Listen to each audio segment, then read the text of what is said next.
Yang tidak pernah berubah itu perubahan.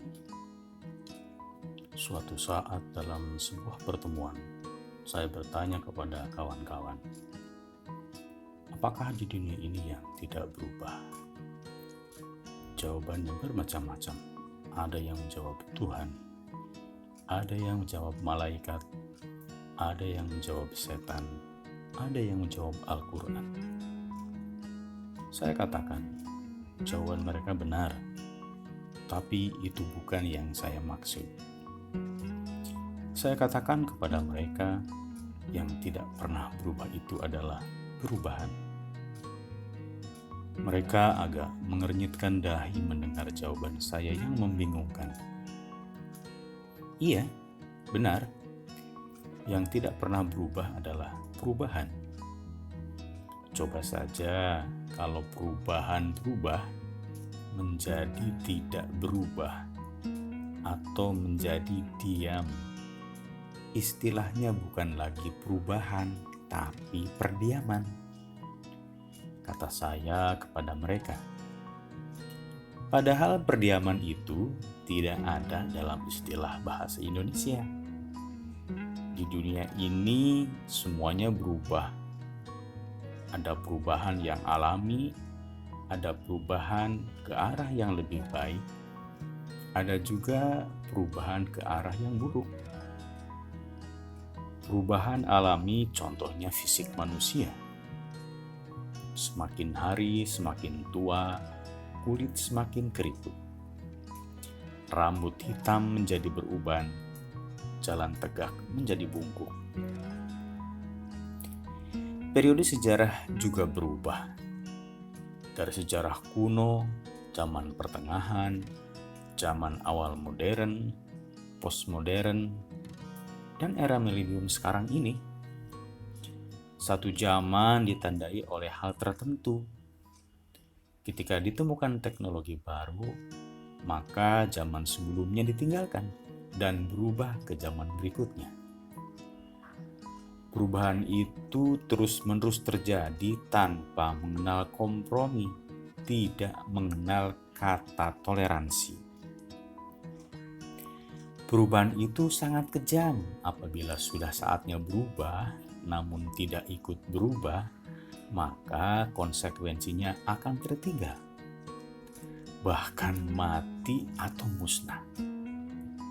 Betapa kejam kan watak perubahan itu? Dalam pelajaran biologi saja kita mengenal dinosaurus dan teman-temannya. Ada T-Rex, Brontosaurus, dan lain-lain.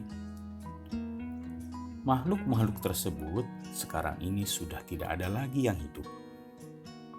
Kisah dan keberadaannya hanya ada di film-film Hollywood. Mengapa dinosaurus musnah?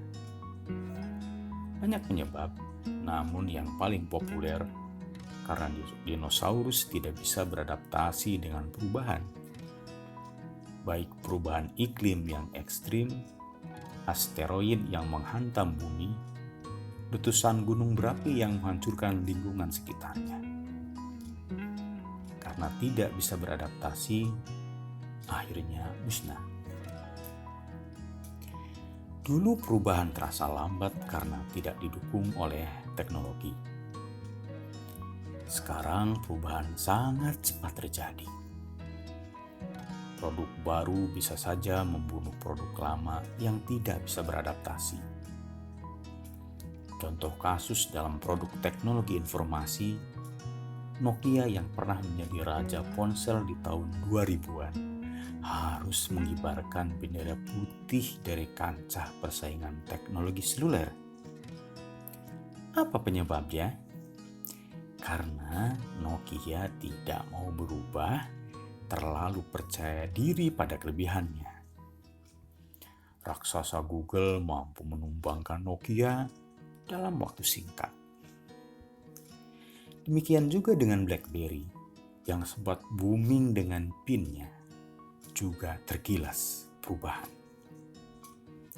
Sampai-sampai dalam salam perpisahannya, Direktur Nokia mengatakan, "Kita tidak membuat kesalahan, tetapi kita tetap kalah.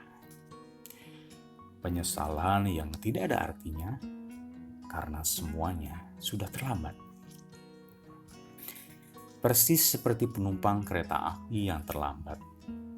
Kereta api tidak bisa mundur lagi ke stasiun. Tidak hanya dinosaurus dan software smartphone yang harus beradaptasi ketika terjadi perubahan. Manusia pun harus berubah kalau ingin tetap ada di dunia ini. Berubah dalam cara berpikir, berubah dalam sudut pandang, berubah dalam mengelola emosi, juga berubah dalam cara berkomunikasi. Belajar yang banyak tentang berbagai macam hal akan menjadikan manusia mudah beradaptasi dengan perubahan. Jika manusia tidak belajar banyak hal, maka tidak mustahil nasibnya akan seperti dinosaurus. Demikian, salam perubahan.